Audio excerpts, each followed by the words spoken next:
समझदार है। मैंने आज जान लिया। पता है क्यों? तूने इस टाइम को व्यर्थ नहीं किया, अपने परमेश्वर को दिया है। वो तुझे तेरी जिंदगी का बेस्ट टाइम देगा, आशीष भरा हुआ समय जो तुझे स्मरण आएगा कि मैंने अपने परमेश्वर को समय दिया, उसने मेरी जिंदगी में खुशी का समय दिया। आमीन। देखिए बहुत से लोग नहीं आए, अपने घरों में परिवारों में बैठे हैं। पता है सबको कि आज उपवास प्रेयर है। बहुत से लोगों को उपवास प्रेयर का मतलब भी नहीं पता।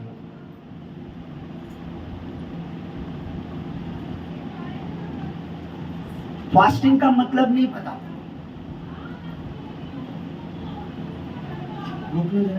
फास्टिंग, ये फास्टिंग इतनी पावरफुल है, ये फास्टिंग इतनी सामर्थ्य है।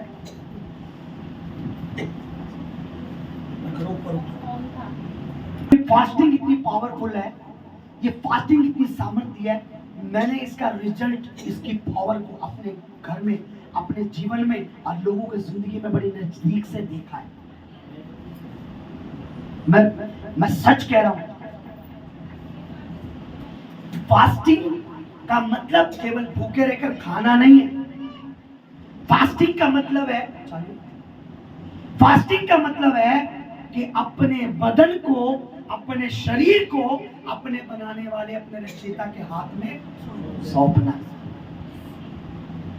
अब जब हम अपने बदन को फास्टिंग में होते हैं, उस दिन में हम अपने बदन को अपने प्रभु को देते हैं। अब होता क्या है, जब हम इसे खाली करते हैं तब परमेश्वर इसे भरता है। किससे? अपने सामर्थ्य से, अपने अभिषेक से, अपने मसे से, अपने वचनों से भरता है।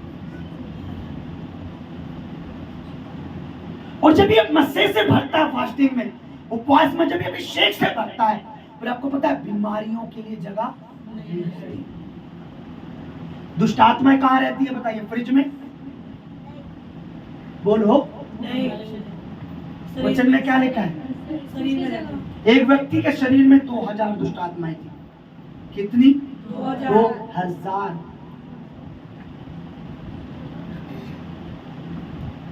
दुष्ट आत्मा फ्रिज में नहीं रहती, कूलर में नहीं रहती, एसी में नहीं रहती। उनकी सबसे फेवरेट और सबसे मजबूत जो है ये जगह है, ये ऐसी जगह।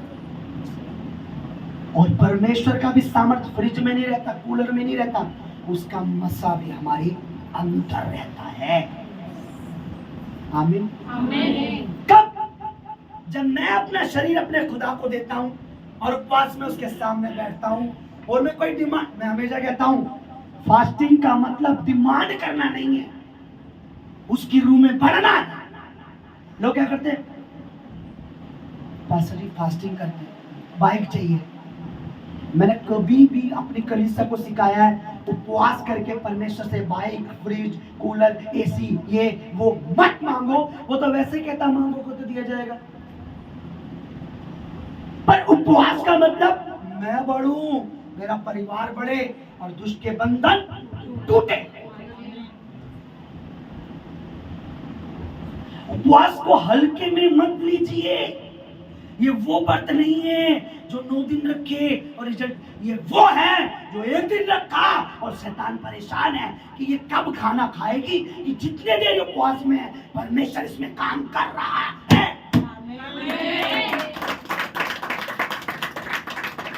क्योंकि उतने टाइम तक आप अपने प्रभु को अपना बदन दे के रखते हैं।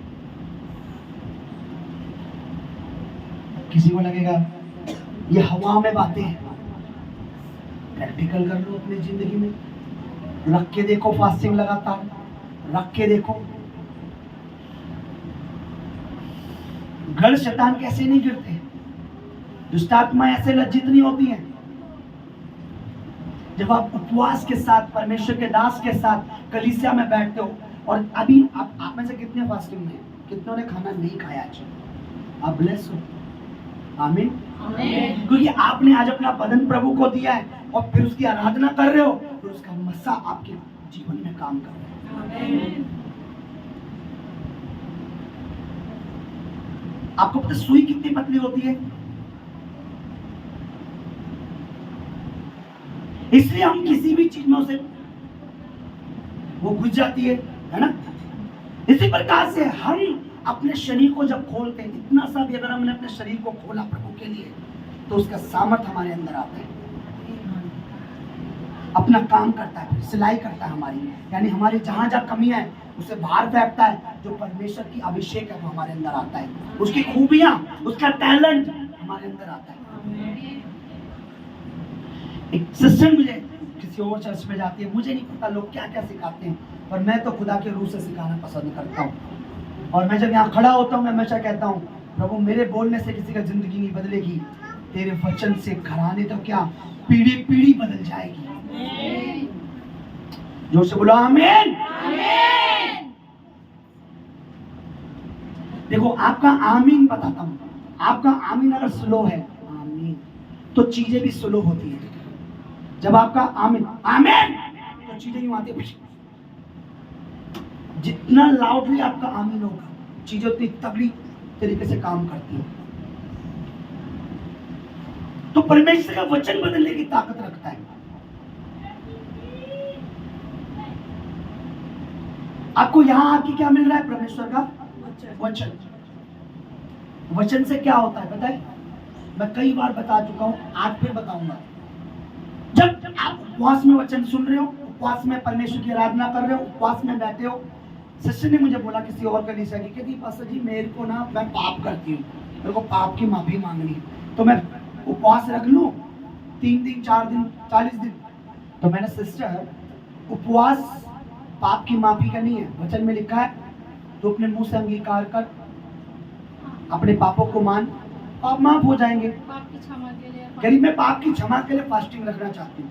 मैंने ऐसा बाइबल में लिखा भी नहीं है कि तू उपवास कर अपने पापों को मान तेरे पाप क्षमा हो जाएंगे, नहीं, बल्कि ये लिखा है यदि हम अपने पापों को सिर्फ मान लें तो हमारे पाप क्षमा हो जाएंगे।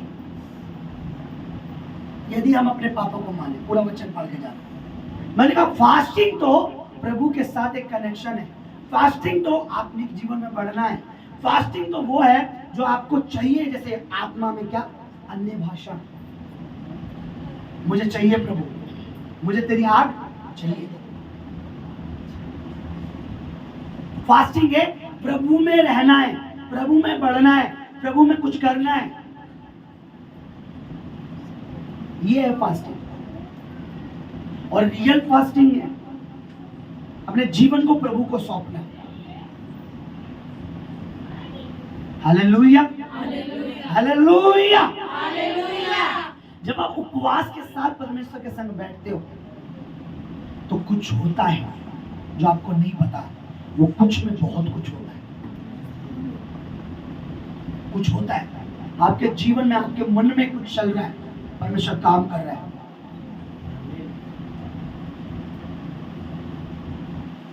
पता है डॉक्टरों के अनुसार अगर एक व्यक्ति हफ्ते में 1 बार उपवास करता है तो उसका ये सिस्टम सही काम करता है, आपको पता भी नहीं होगा। और हम तो भाई 7 डे फास्टिंग, कभी 40 दिन की, हमें पता हमारा सिस्टम सही काम करता रहेगा। हम खिलाते रहते ही जाम हो जाता है। कुछ सब हम फास्टिंग करते हैं, इसका भी फायदा होता है कि इसको भी आराम मिलता है। आप अपने पैरों को चलाते रहिए, क्या होगा? और कुछ नहीं होगा, दर्द नहीं होगा। फिर क्या करोगे आप? बैठोगे ना। ये भी एक इंजन की तरह काम करता है, दिन भर आप खाते हैं, उसको पचाता है, कभी कुछ। जब आप उपवास करते हो तो इससे भी एक दिन आराम मिलता है। ये भी कहता है आपको देखकर थैंक यू बहन, आज कुछ नहीं खाया, पर मुझे तो लगा था सुबह से फिर स्टार्ट होना पड़ेगा। दो फायदे प्रभु ने कहा। उपवास आपका शरीर भी चंगा होता है, आपकी आत्मा भी प्रभु में बढ़ती है। और जब शरीरों में से बंधन टूटते हैं, बीमारियों के, दुष्ट आत्माओं के, परमेश्वर की ग्रेस आती है, आपकी जिंदगी में काम होता है। आज लोग हर व्रत को जानते हैं लेकिन इस व्रत के बारे में नहीं पता।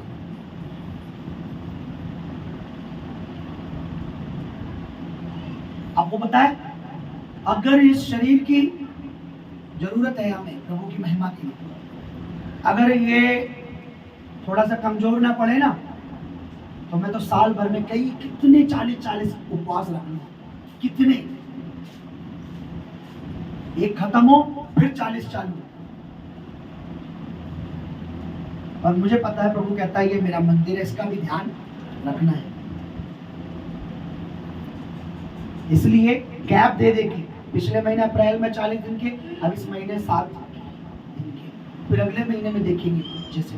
और उपवास जो फास्टिंग है वो एक अनुग्रह प्रभु का। कभी भी उपवास यूं ही नहीं आपने सोचा रख दिया। उपवास से पहले आपको परमेश्वर से अनुग्रह भी मांगना चाहिए। आप हम सोच रहे हैं 14 तारीख से 7 डे उपवास प्रार्थना में, पर उससे पहले क्या करेंगे हम, मेरी पत्नी प्रभु की दासी, हम अनुग्रह मांग रहे हैं प्रभु का। अनुग्रह का मतलब दया। प्रभु मुझ पर दया करना कि मैं 7 दिन तक तेरे साथ बैठ सकूं, मैं फास्टिंग रख सकूं। ये एक अनुग्रह है प्रभु का। आप नहीं मांगेंगे, आप लगेगा मैंने सोच लिया कर लूंगा, बीच में कोई सामने खाना आ गया, बिरयानी पड़ी है, कितना टाइम हो गया, कितना टाइम हो गया, चलो आज जल्दी खोल लेते हो। जब आप अनुग्रह मांगोगे, कोरमा पड़ा है, बिरयानी पड़ी, आपको ऐसा लगेगा सूखे पत्ते पड़े हैं, शाम को खाऊंगा मैं, 4 बजे के बाद ही खाऊंगा।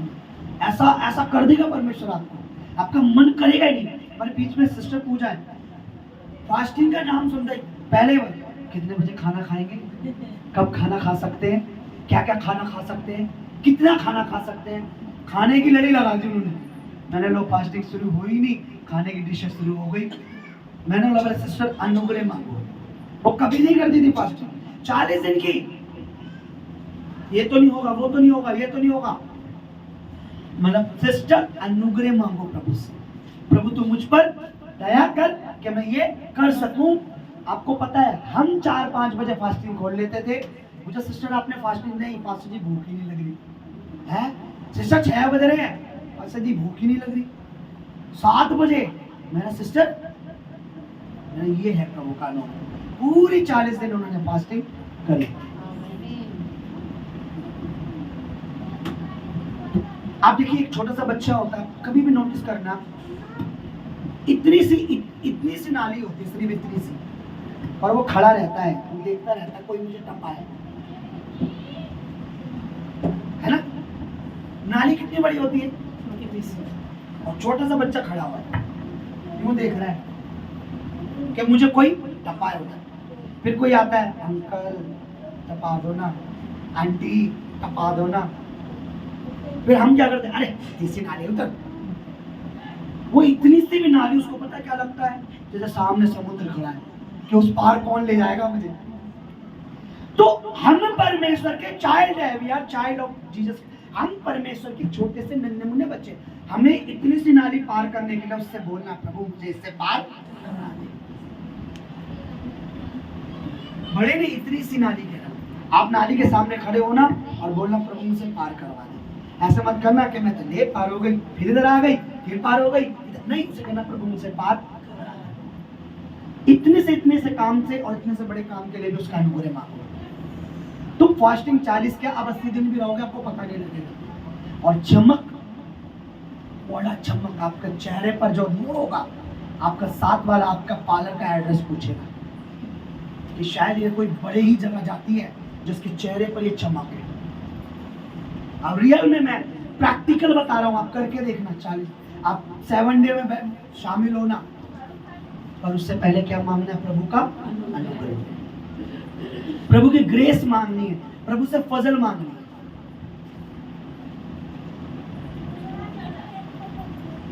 एक रानी है बाइबल में, हमें वचन नहीं खुलवा रहा था, मैं सोच रहा मैं वचन से बाहर कोई ऐसी बात कर रहा हूं।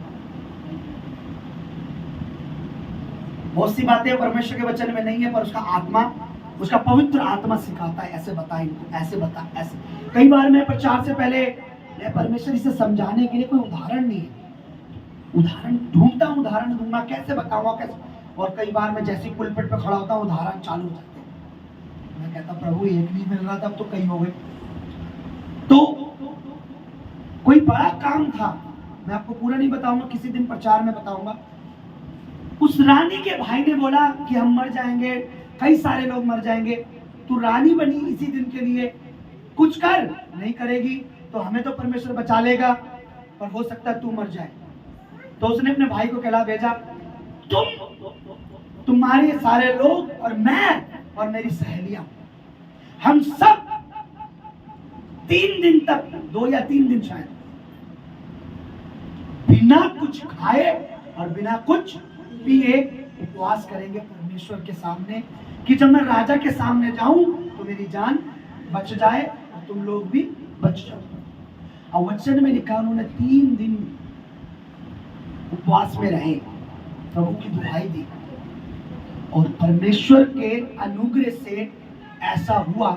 एक नियम था, जब राजा महल में है तो अंदर कोई नहीं जा सकता जब तक राजा किसी को ना बुलाए। रानी भी नहीं जा सकती कि घूमते घूमते ला ला ला ला राजा के, नहीं नहीं नहीं, ऑर्डर था मार दिया जाए, क्या हो जाए, खत्म। राजा अपना एक राजदंड, एक छड़ी होती थी वो बढ़ाता था, तब कोई अंदर खड़ा शायद होता था। तो परमेश्वर में जब वो उपवास करा तो बिना राजा की मर्जी के वो महल के आगे टहलने लगी अंदर जाने के लिए। लिखा है वो राजा ने उसे कहा कि भाई, उसे बुलाया, उसने बताया। पहली बार ऐसा हुआ कि राजा ने मारने का ऑर्डर नहीं। क्यों हुआ? उसने उपवास में क्या मांगा परमेश्वर से? फ्रिज, टीवी, कूलर, एसी नहीं, उसने क्या मांगा? अनुग्रह मांगा, कि जब मैं राजा के सामने जाऊं तो राजा को क्रोध ना आए। जब आप अनुग्रह में अनुग्रह मांगोगे, आप करोगे फास्टिंग।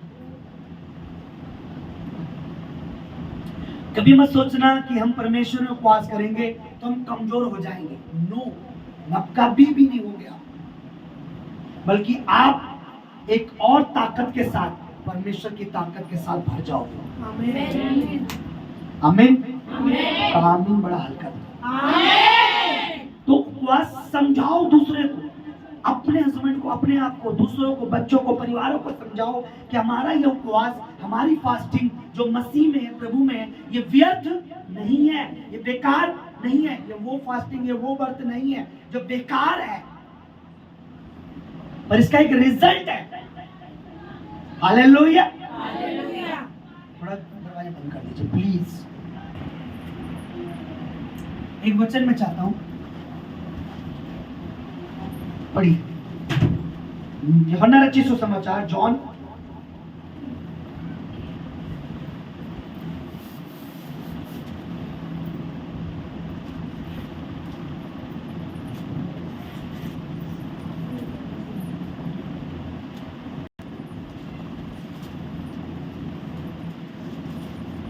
एक और जल्दी से पढ़ दीजिए, जोर से।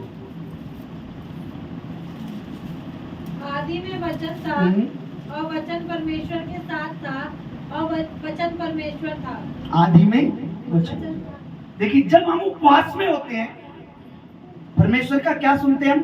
वचन। क्या पढ़ते हैं? वचन। आदि में वचन था, वचन परमेश्वर के साथ था, वचन ही परमेश्वर था। आगे पढ़िए।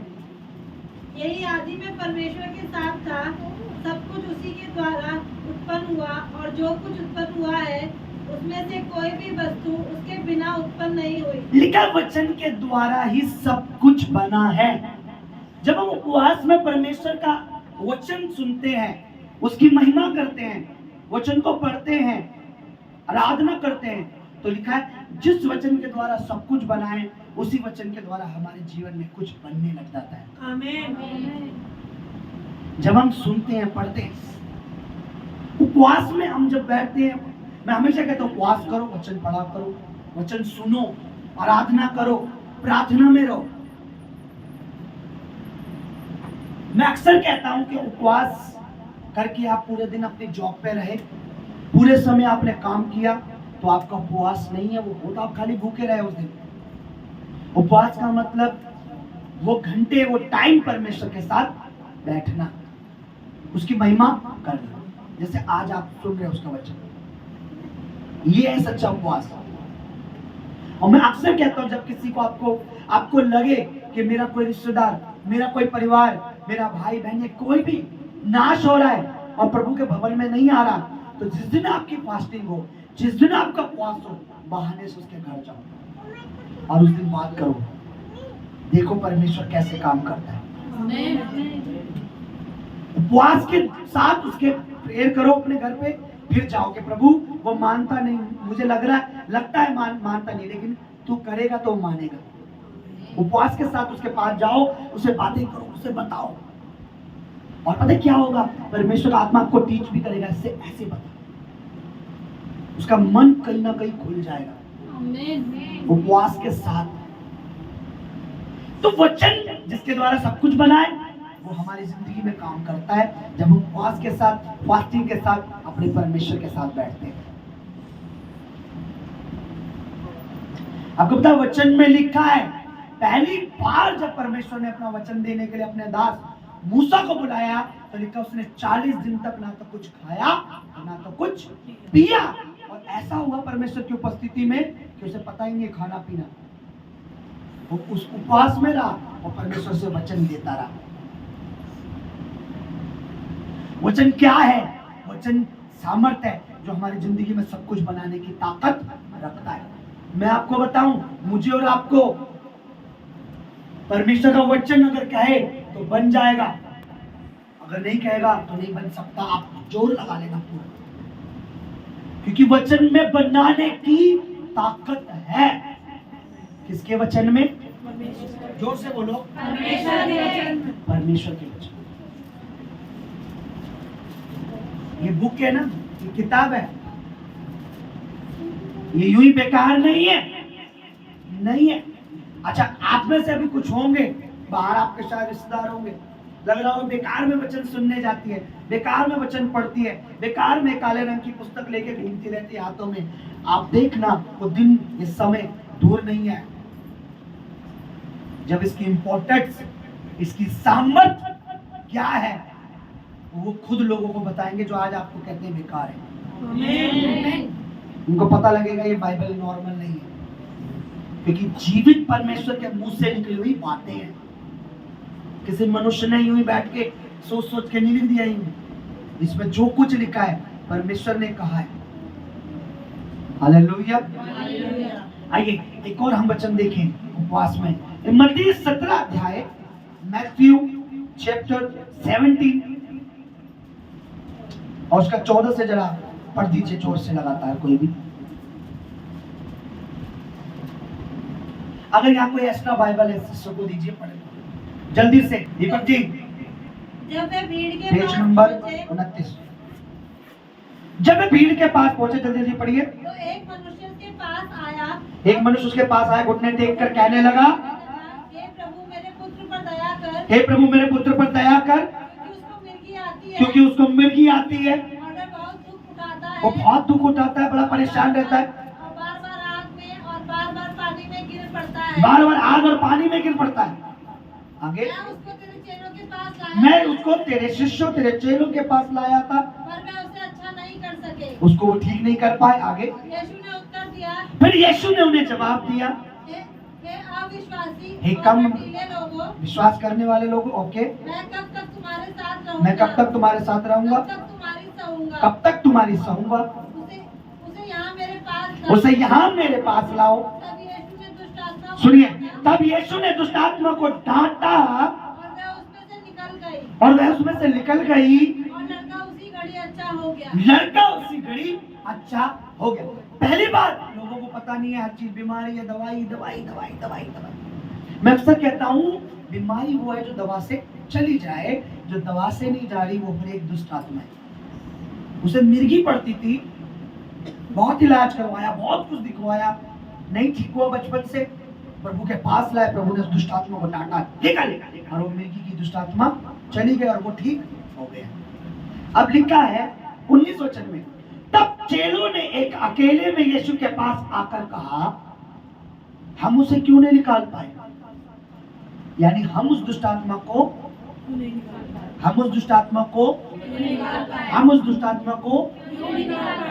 अब सुनिए, उसने, यीशु ने उनसे, अपने चेलों से, विश्वास करने वालों से कहा, अपने विश्वास की घटी के कारण अब थोड़ा विश्वास कम था, क्योंकि मैं तुमसे कहता हूं यदि तुम्हारा विश्वास राई के दाने के बराबर भी हो तो इस पहाड़ से कहोगे यहाँ से सरक जा, वह चला जाएगा। कोई बात तुम्हारे लिए संभव ना होगी।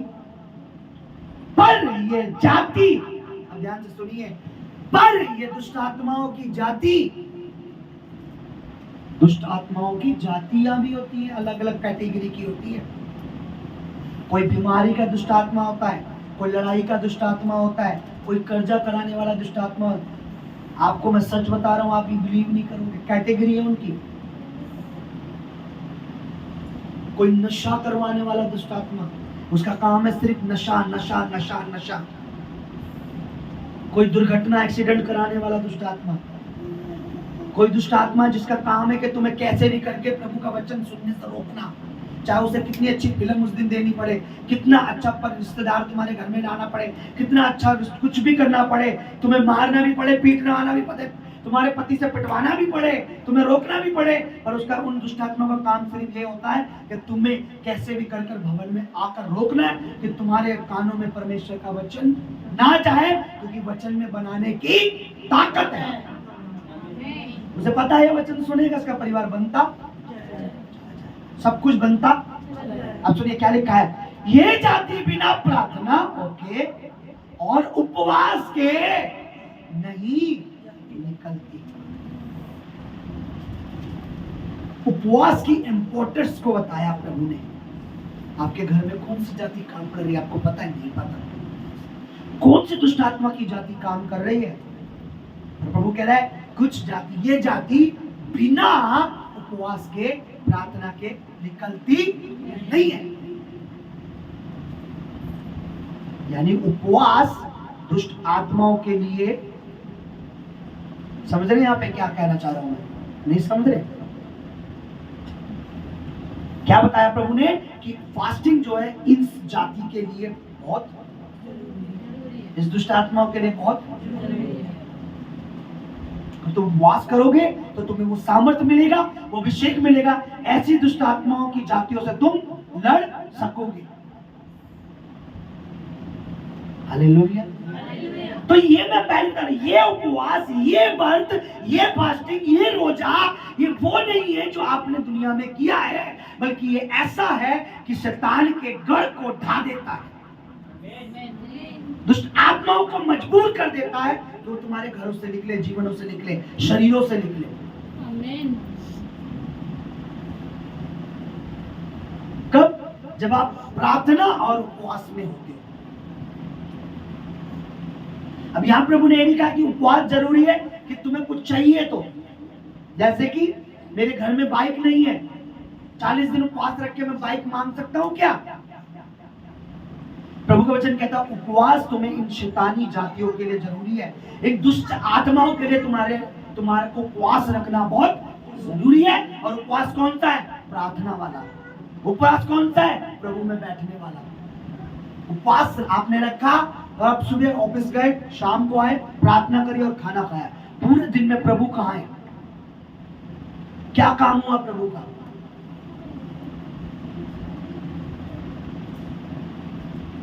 Hallelujah, hallelujah. तो उपवास जरूरी है प्रभु में बढ़ने के लिए, उपवास जरूरी है उन शैतानों के साथ लड़ने के लिए।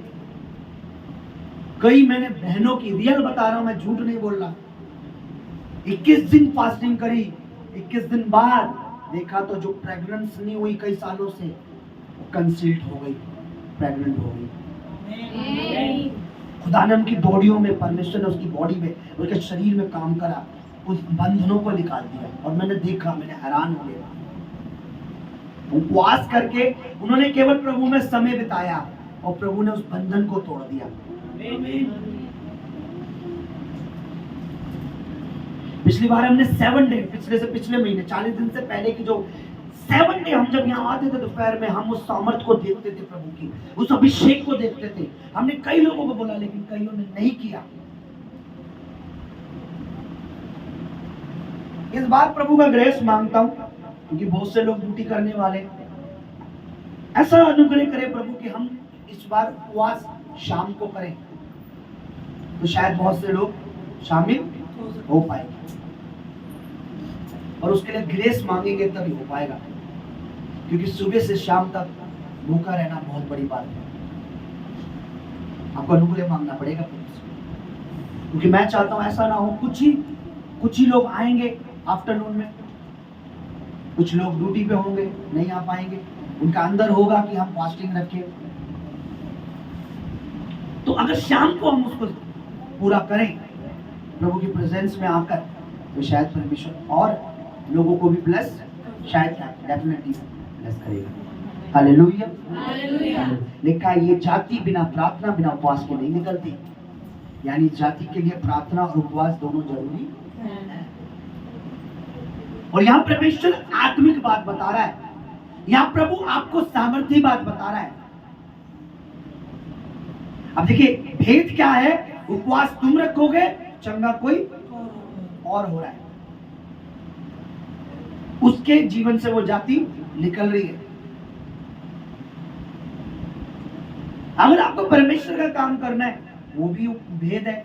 यहाँ लिखा है हम क्यों नहीं कर पाए प्रभु उस काम को, प्रभु ने बोला तुम्हें प्रार्थना उपवास में रहना है, आप इस काम को तुम भी कर पाओगे। हालेलुया।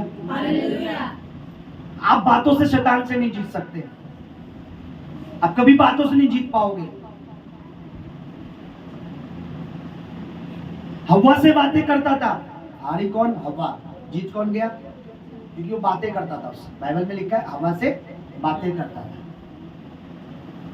आप उससे सामर्थ्य से तो जीत सकते हो, अभिषेक से तो जीत सकते हो, मसीह से तो जीत सकते हो, पर बातों से नहीं जीत सकते। अरे जा तू मेरा क्या कर लेगा, तेरा ये होगा, तेरा होगा, ये होगा, नाच पेटे, ये फलाना ढिमाका, आप बोलते रहो से। लेकिन जब आप मसीह में बढ़ोगे, उपवास रखोगे, आप चुप रह के सिर्फ प्रेयर में रहोगे, उसके गढ़ हिलने लग जाएंगे। वो हिलने लगेगा और एक दिन ढह जाएगा पूरा, जड़ से इतना जरदा भी नहीं रहेगा। तब आपको पता लगेगा मैं तो उपवास में था, मैं तो प्रार्थना में था, परमेश्वर ने ऐसा काम कर दिया। हालेलुया। परमेश्वर कभी नहीं कहता जोर लगाओ, जोर लगाओ। परमेश्वर कहता है विश्वास कर, तो तू पहाड़ को भी कहेगा तो वो हट जाएगा। अपनी प्रार्थना में रहो, उपवास में रहो। अब बहुत से लोगों को संडे का नहीं पता कि मैं रविवार हम क्यों आते, नहीं मालूम। शुक्रवार को आए तो रविवार को वो कहीं नजर नहीं आते। पता ही नहीं है कि यीशु मसीह के जी उठने का वो दिन, जिस दिन हम इकट्ठे होते हैं, उस शैतान को लज्जित करते हैं। उपवास का नहीं पता, फास्टिंग का नहीं पता। बोला हालेलुया। उपवास की इंपॉर्टेंस को समझो, इस व्रत की इंपॉर्टेंस को समझो। जब आप समझ गए ना, आप करोगे ना, दूसरों को भी बोलोगे, तू भी कर दे, किसका रिजल्ट कितना तगड़ा है। आपका मन भी शांत रहेगा, कुछ नहीं पड़ा दुनिया में क्या चल रहा है, तबाही मच रही, क्या चल रहा है। आप ऐसे रहोगे कि चारों तरफ आपको ऐसा लगेगा प्रभु ने मुझे घेर रखा है।